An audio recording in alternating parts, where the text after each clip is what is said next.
What is up, good people? This is Tamara Chapman, and you are listening to Daily Affirmations for the Big Girl in All of Us, the Morning After podcast. The podcast follows topics discussed in the previous day's episode of Daily Affirmations for the Big Girl in All of Us web series. So let's get into it. Today's show marks the third episode of our podcast and serves as a continuation for the discussion regarding perception, but this time against the backdrop of reality. Joining me in the studio today are two of my illustrious Daft Big Girl co-hosts, Marilyn Fisher and Sharia Robinson. How are you ladies faring this fine morning? Well, Tammy, I am doing wonderful. Glad to be here. I'm well. How are you? As always, thank you so much for being here. I really appreciate it. We have a lot to talk about, so let's dive right into the topic of yesterday's show, alternate realities. I, of all people, believe that expressing yourself creatively and having a great imagination is a wonderful gift. It helps to chase away the doldrums of boredom, it allows the words from your favorite work of fiction to come to life, and it even helps in the workforce when the solution to a problem requires one to think outside the box. Where it becomes problematic is when the imagination becomes confused with reality. I like to think of imagination as something akin to a superpower. Used in the right context for good, it can help bolster our aspirations and propel us closer to our goals. We visualize the outcome of our accomplishments and work toward attaining said thing. However, when used to propagate untruths, reality can become distorted. We no longer know what's real and what's not. The more often we repeat something to ourselves, the more likely it is to become our truth, and the lines between perception and reality begin to blur. I want to bring you ladies into the conversation. Are you aware of any times in your life where your imagination has been used for good, and maybe any examples of when your imagination has become conflated with reality? Sharia, let's start with you. The thing that I can just right off the top of my head that I can say when I use my imagination to create something, that's when I initially started, doing, investing in properties. At first, I was young. I had no clue about any of that stuff. And then on top of that, had no money. Mm-hmm. Until someone showed me how to actually find the money and the things that I were doing. And so when I was able to, grasp the whole concept and literally take that, kind of transform the way I thought a little bit, which was in a sense, my imagination. And then I could see what it could be, then it started to change for me. So I was able to go ahead and create a successful business based upon, my imagination. Okay, that's awesome.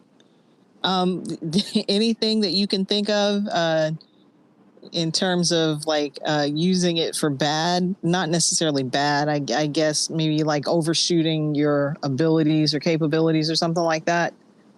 Oh, sure. I'll tell you a funny story.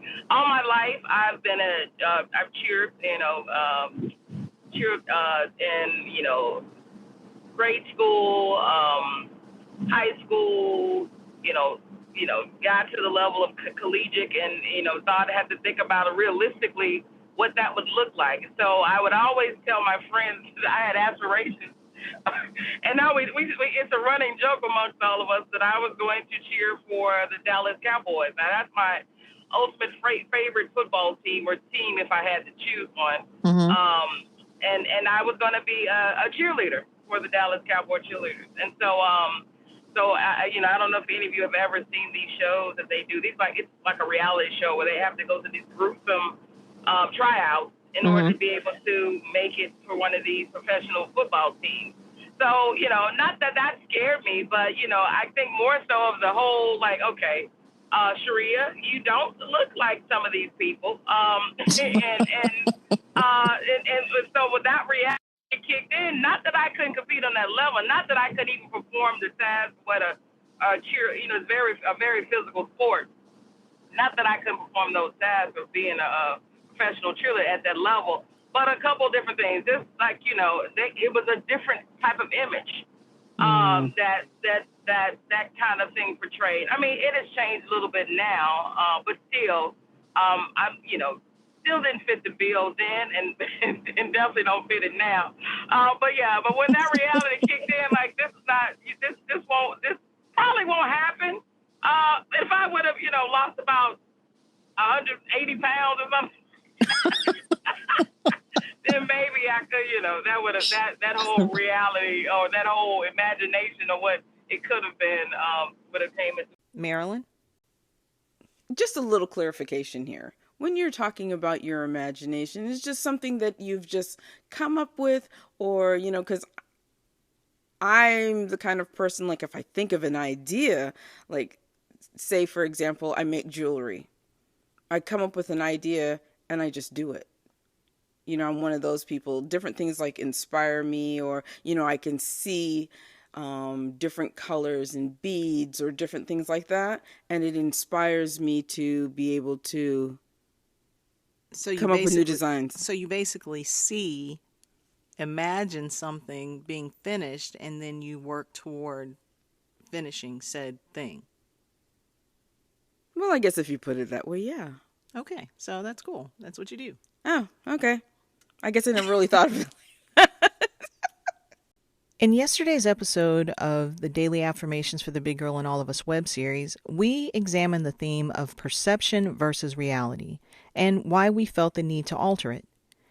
As a middle-aged woman who is staring 50 in the face, I have become increasingly aware of my age, and for good reason. I can't escape it.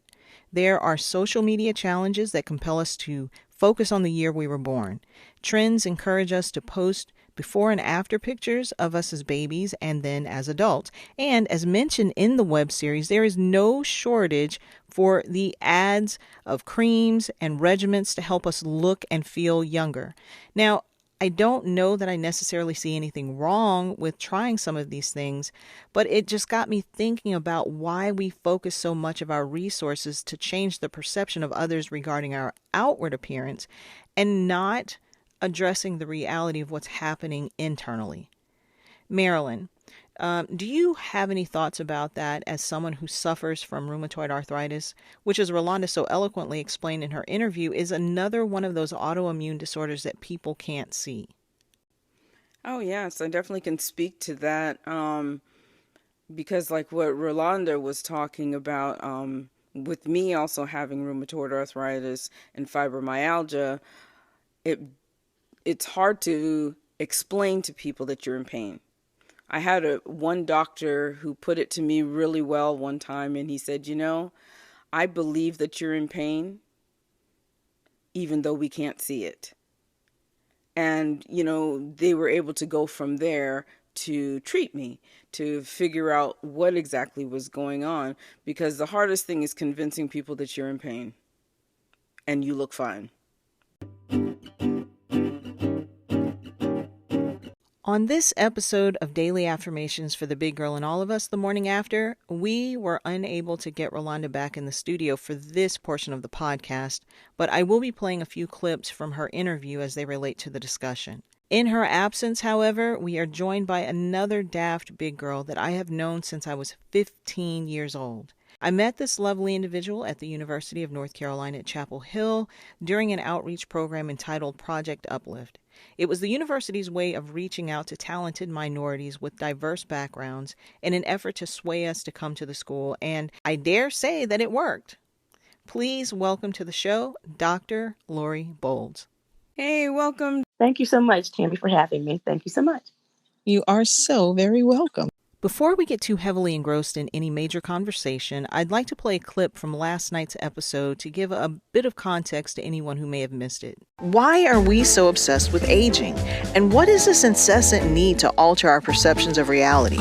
A nip here, a tuck there, a little bit of dye to cover the gray? Though our outward appearance may look a little younger than it did before, aren't we still left to deal with the effects of the internal aging where it counts the most? Ladies, what did you all think of the show? Were there any highlights that resonated with you? The part of the show that resonated with me was when Rolanda was talking about having flare-ups and just not being able to get up or move. I can definitely relate with all of that. And just this, having this type of pain that no one can see that just keeps you from, being able to do your day to day, even taking care of your family, taking care of yourself, things like that. I think you hit home on a lot of particular topics.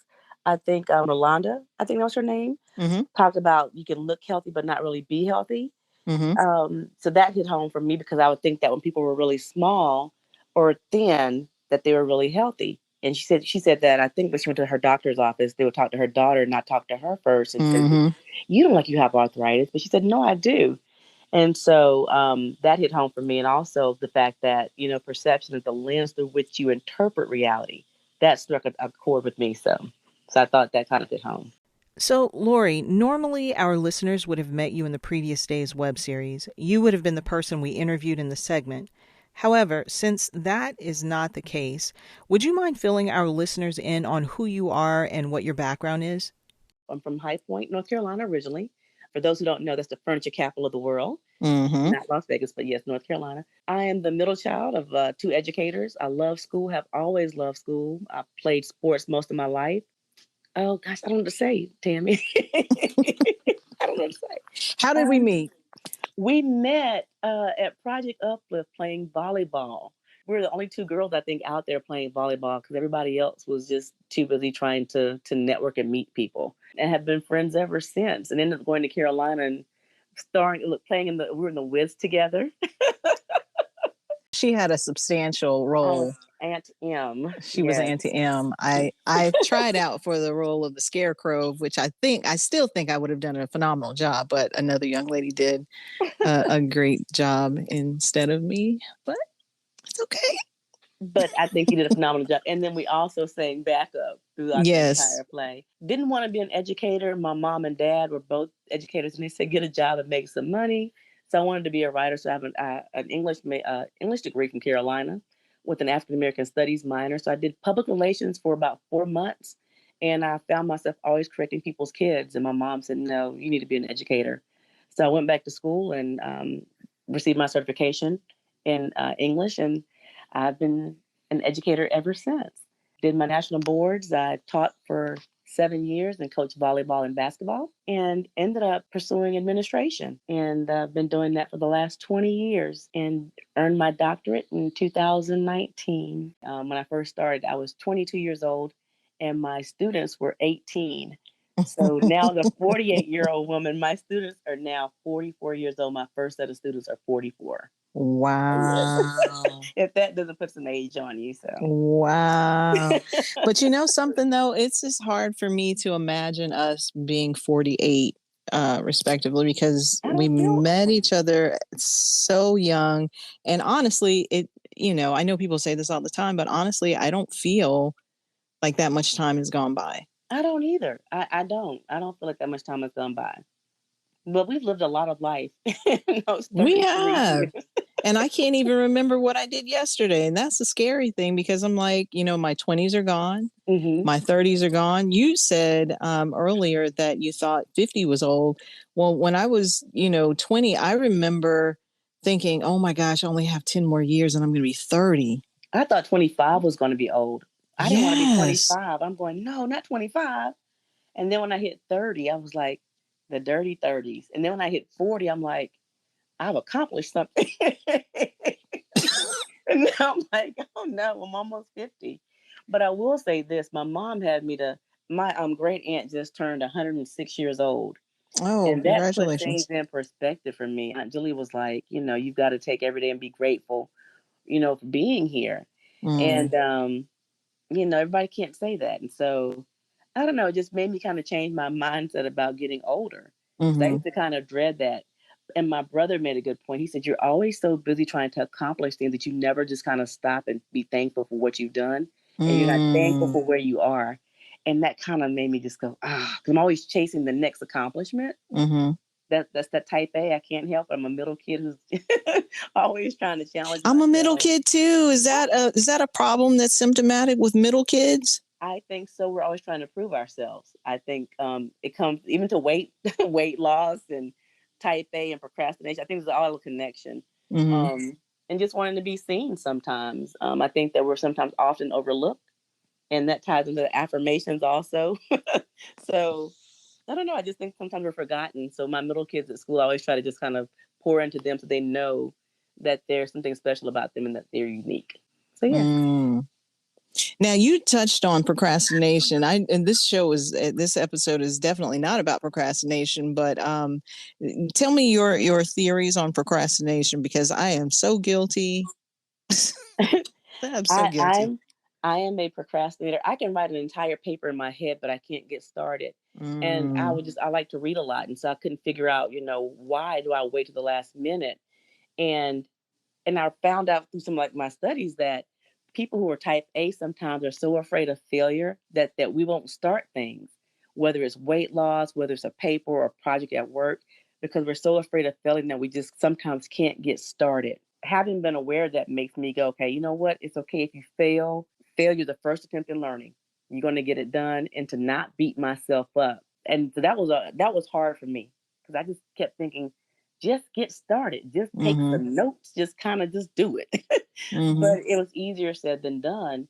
But once I realized the reason why I couldn't get started, it made me feel like I wasn't crazy. I knew what I wanted to do or what I wanted to write. Thank you, Miss Lori. Now that we have you here, let's get into today's topic. In 2015, researchers from the University of Montreal published the results of their study on OCD in the Journal of Clinical Psychology. According to the website ScienceDaily.com, the study, entitled "Over-Reliance on Imagination May Be a Sign of Obsessive-Compulsive Disorder," confusing reality with imagination and losing contact with reality are two characteristics that could play a role in the development of obsessive-compulsive disorder. The study went on to say that it's not so much the content of the thoughts involved, but rather the way in which these thoughts are interpreted. Now, OCD is definitely not the topic of today's discussion. That would warrant conversations with a clinical psychiatrist or some other mental health professional, which I clearly am not. But reading this article reminded me a great deal about the discussions involving perception. For any of our listeners who may be tuning in for the first time today, we tackled the theme of perception versus perspective during the previous episode of the podcast. It was a really great show, and I'd invite you to listen to that one at the conclusion of this broadcast. But at any rate, in that episode, perception was defined as your interpretation about a given situation, person, or object, which brings us back to the topic of yesterday's web series, Perception versus Reality. So, Lori, as an educator, I would guess that promoting a healthy imagination is pretty important.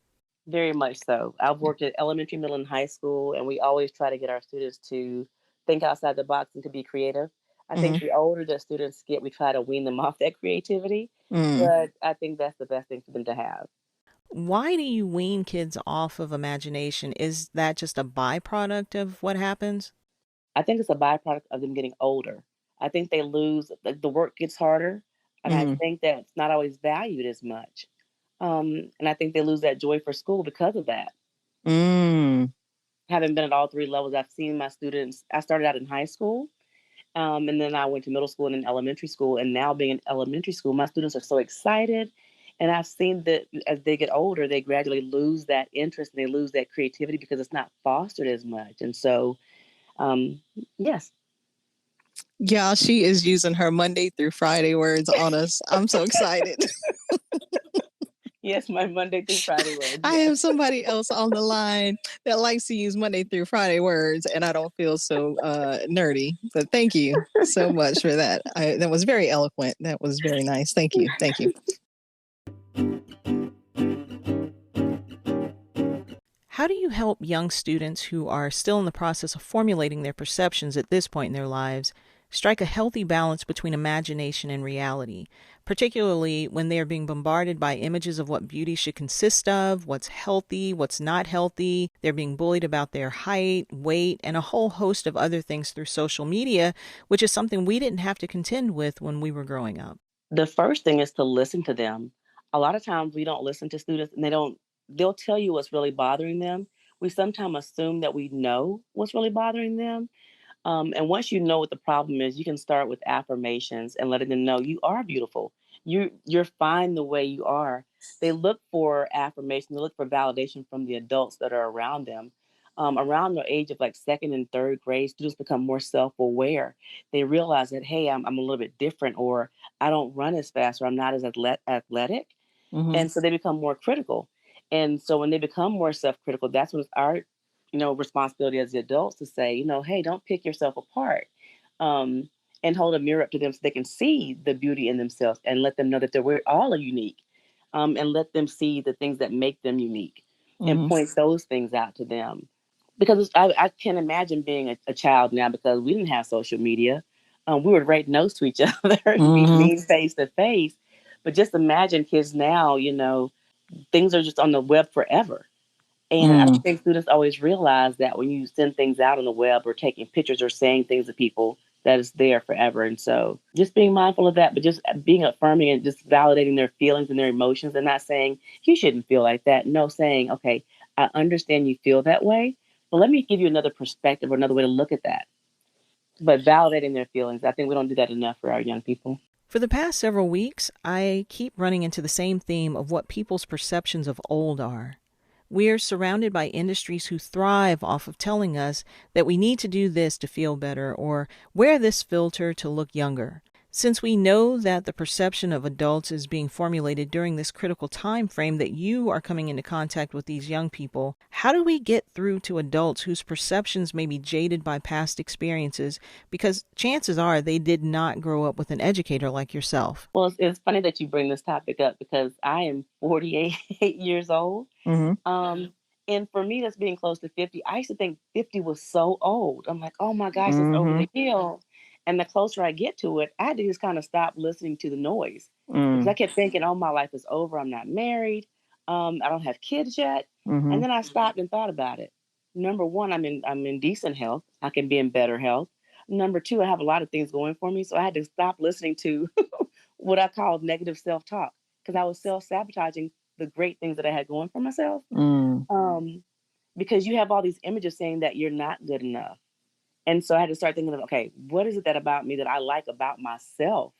And I know that sounds really, I should know that as an adult, as a 48-year-old woman. But I had to just kind of stop and say, okay, here are the things I like about myself, and just take time to get to know me again. Because so often as an adult, you're just ripping and running.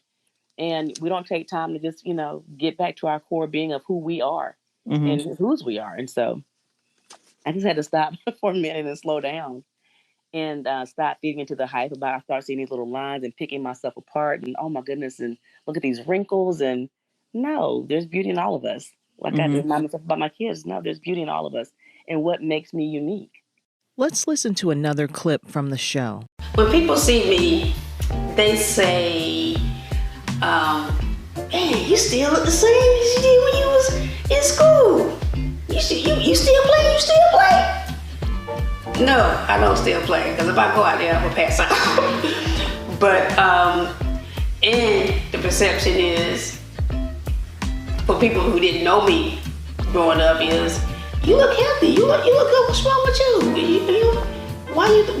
What can be wrong with you? You look healthy. No, everybody that looks healthy can look healthy, but they're not. It's something else could still be going on. Autoimmune disease, a disease you can't see. Can you give us any examples of a time when that kind of thing has happened in your life? I can give you two examples. One is that people don't know that I'm shy. When I was younger, I had a really bad lisp. It'll come out sometimes. And so I would be afraid to speak out in front of people. Because I'm an extrovert now because of my job, but I would always be really shy and would think people would judge me by how I spoke. Another, in terms of perception, is that they thought I was very confident sometimes when I'm not really confident about things I'm not sure about. The things that I know well, I can quote you a book about it. Those things that I'm not quite as sure about, I'm like, I kind of shy away from those.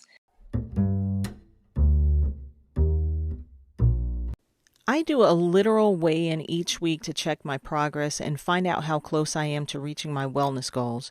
But here on the podcast, we like to give our audience members the chance to conduct a weigh-in of their own. This is the part of the program where you can get in on the discussion. Our first question is, for you, Dr. Bowles, have you seen any changes in your doctor's visits since starting your weight loss program? Yes, I'll just put it out there. I was pre-diabetic, and my doctor had me on some medication where I had to give myself some injections of insulin.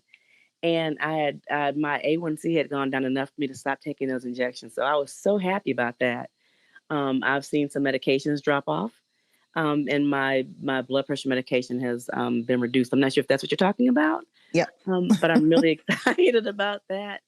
And I'm proud of myself about that. And that's made me want it even more, because I think about all the money that I'm spending on medication each month. And I'm thinking that could be money for a trip. That could be money that's saved. And so that's more of a motivation now than, I don't know. When your doctor looks at you and high fives you, like I had lost 15 pounds, I think in about a month and a half, 2 months. When I changed my eating and working out.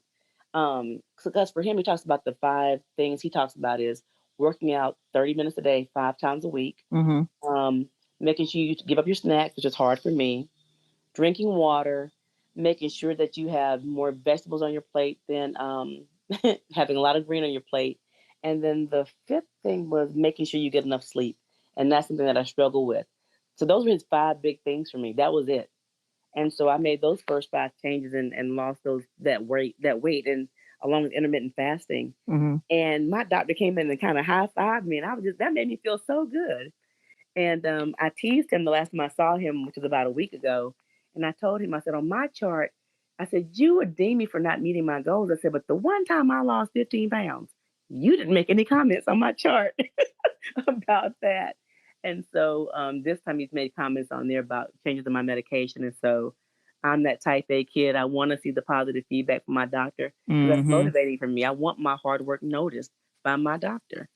Weight loss is something that we can change. The question is, why do we obsess over things that we can't do anything about, but then do not put the same amount of effort into the things that we can change? I think we self-sabotage. I do. Is it a fear of failing? Is it a fear of not being good enough? I don't know. That's a tough one to answer right there. That takes some soul searching for that one, I believe. You would think it'd be easy enough to say, you know what, I can control my weight. I can control what I eat. Let me work on that. But I think it's having to you know what I think it is? It's unlearning unhealthy habits. Because when I was an athlete, and what I'm having, so in my 40s, I'm having to relearn how to lose weight the right way. Because I'm going to be honest with you, when I was an athlete, I could just skip meals. I could just not lose weight the right way, but I could drop weight fast. But you were also younger. But I was also younger. I didn't take medication for blood pressure, nothing for thyroid, nothing, or anything. But now that I'm older, I have to learn how to re-eat certain things or drinking water, and I'm having to relearn how to eat properly. And I know that seems crazy. My mom was a home economics teacher, so she knows how to, she cooked, we didn't eat McDonald's. My mom cooked homemade meals all the time. I've learned how to shop now at a grocery store, where you shop the outskirts of the grocery store. The aisles are where your processed foods are. I'm 48 years old. I should know that, but I'm just learning those things. So I think we're having to rewire or unlearn certain things or unhealthy habits, maybe. And I think that's hard because you have to kind of stop doing what you've done and what's been your norm. The last question is, as a type A personality, have you found it easier with your workouts now to give yourself grace this time around? Believe it or not, yes. Because I used to be so strict, and this is going to sound so crazy. I'm so ashamed to admit this. I was an all or nothing workout person. Either I was on my workout plan. I've done everything right. I'm not going to quit. Well, let me have a bad day of eating. I would just eat bad the rest of the week.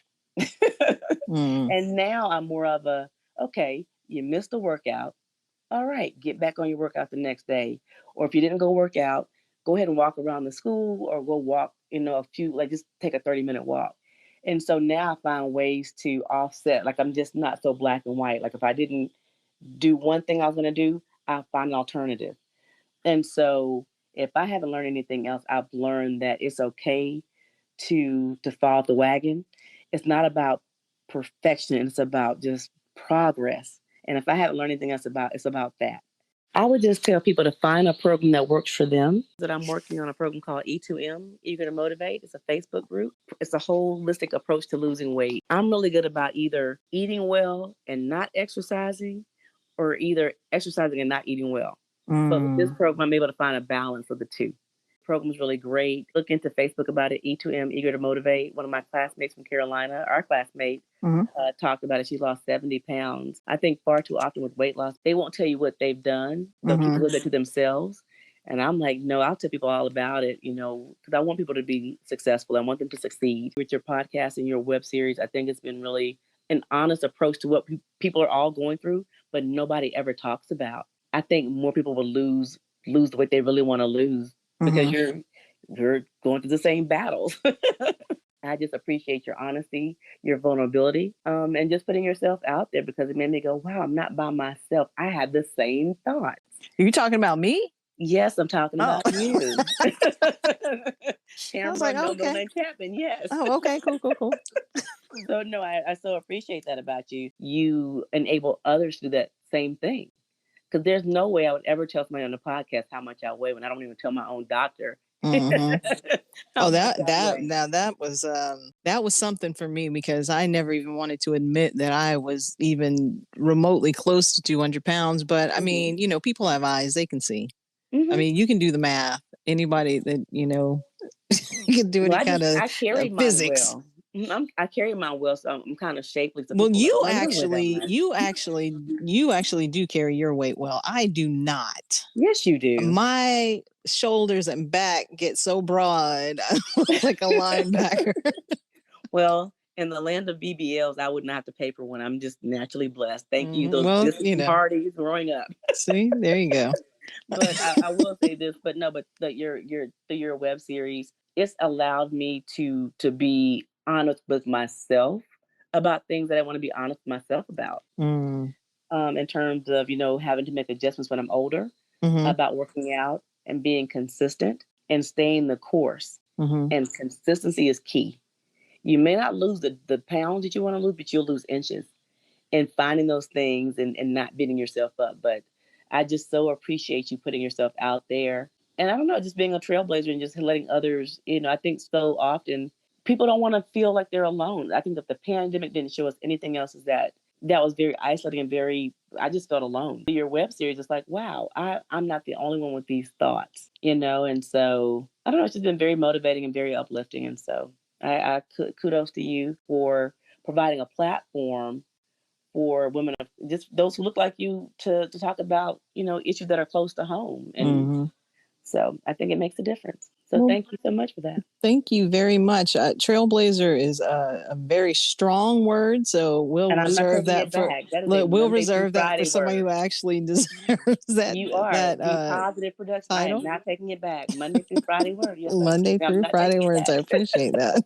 Well, I so appreciate you for your time. I know it was not something that we had necessarily planned at the beginning of the week, although I've been trying to get you for some time now to be on the podcast. You have. Thank you for your patience with me in my crazy schedule. Because I was just leaving the gym tonight, and it's been really crazy, but I was determined to get that workout in, so... Thank you for your patience with me.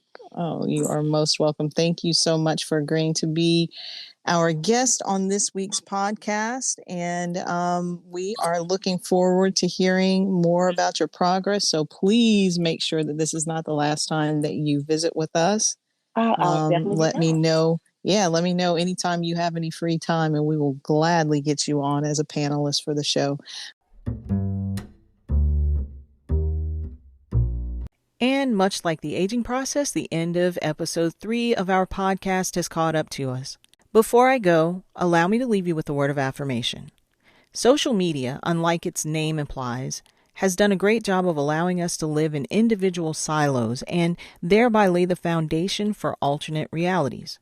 In them, we can be whoever we want to be and coexist with other like-minded individuals who do not have to listen to the consensus of, nor consider the best interest of others that live beyond the city limits of their world. At some point, however, we have to come back to reality. Although this augmented version of yourself may help you deal with the here and now, neglecting your physical, mental, emotional health, etc. does not stop the aging process, nor the ill effects that result as a byproduct of willful ignorance. If you want to change your reality, start by looking at what shapes your perception of self. Use that imagination of yours for good. Visualize your accomplishments, put in the work, and lean upon your community of daft big girls who will encourage you to keep going. You can do this. And if you're ever in doubt and find yourself in need of a positive reality check, we're only one vlog away. And now for a shameless plug. Catch the daily affirmations for the Big Girl in All of Us vlog Wednesday and Friday evenings on YouTube. The DAFTBGIAOU web series premieres every other week on Mondays at 7 a.m. And of course, the Morning After podcast premieres the following morning. Please be sure to rate, review, subscribe, and follow us on Spotify, Apple Podcasts, Anchor.fm, iHeartRadio, or wherever you get your podcasts. At this time, I'd like to thank our special guest, Dr. Lori Bolds, for stopping by and talking to us. Thank you also to my Daft Big Girl cohorts, Marilyn Fisher, Sharia Robinson, Mashawn Banks, and Rolanda Waller, who could not be with us today. And finally, I'd like to thank you, the listener, without whom I would be hard-pressed to do what I'm doing, and none of this makes any sense. And that, ladies and gentlemen, is a wrap. So until next time, do good, be well, ta-ta, and bye.